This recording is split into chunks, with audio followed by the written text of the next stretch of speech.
Welcome to the Mission U Mailbag, where we answer your questions about scripture, theology, and faith. In this video, we are going to be answering a question that was recently asked in the comment section of one of our other videos, okay? And here it is.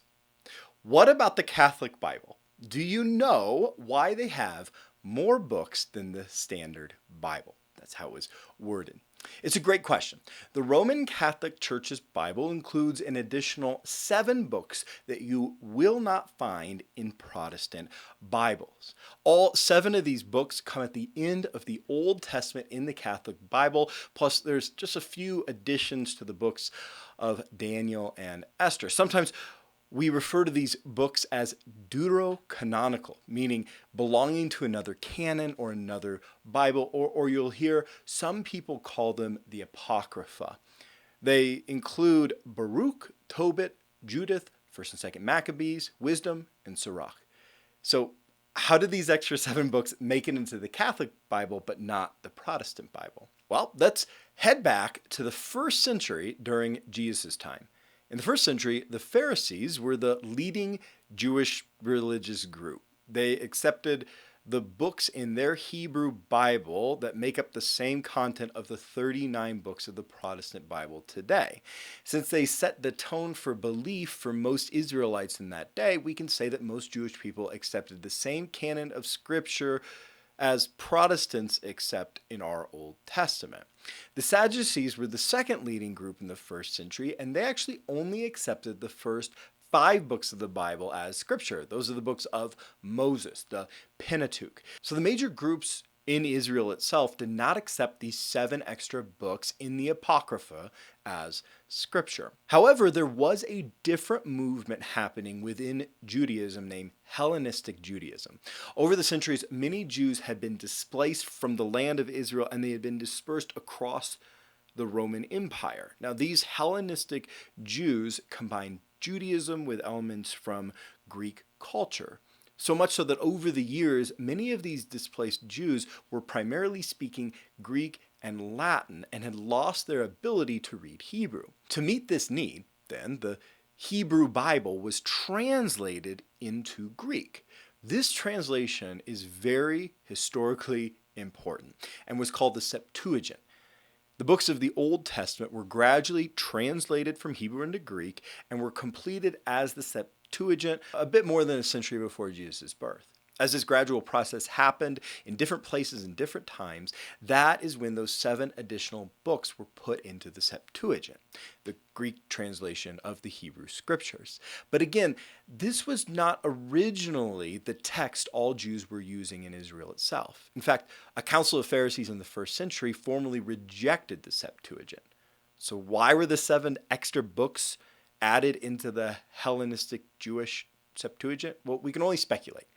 It might have been because it was a difficult time in history for the Jewish people, and these 7 books, they reflected a lot of hope and overcoming, and so it kind of made sense that they would want to put them in there. They're very popular among the Hellenistic Greek-speaking Jews. But that is only speculation.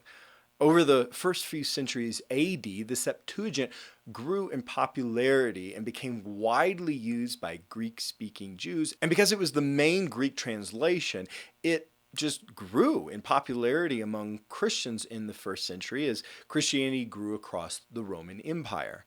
Both Latin and Greek were the official languages of the Roman Empire, and Latin was often used for the official business of the Roman Empire, so the church really needed a translation of the Bible into Latin.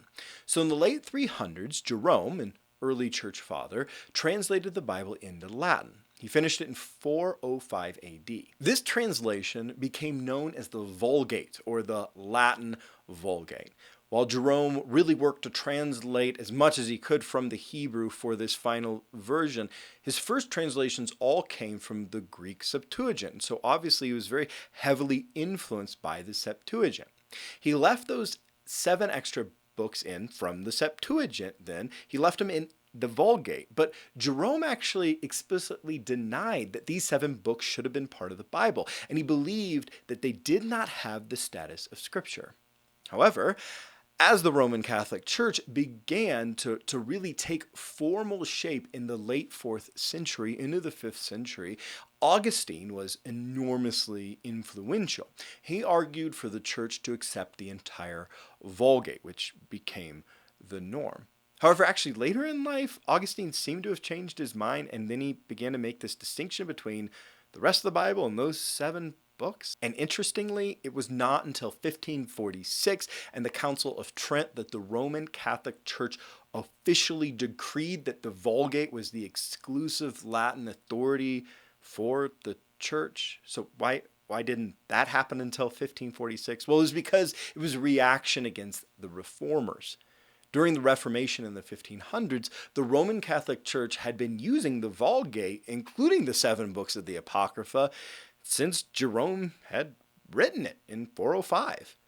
But of course, the reformers rejected those 7 books, which is why to this day all Protestants do not accept the Apocrypha in their canon. So why did the reformers reject the Apocrypha? Well, first, the reformers did not translate their Bibles from the Latin Vulgate or from the Greek Septuagint. They translated directly from the original Hebrew. And as we saw earlier, Hebrew Bibles just did not include those 7 books as part of Scripture. Second reason the reformers did not include the Apocrypha as part of Scripture is that there are no direct quotes in the New Testament from the Apocrypha. The New Testament quotes the Old Testament hundreds of times.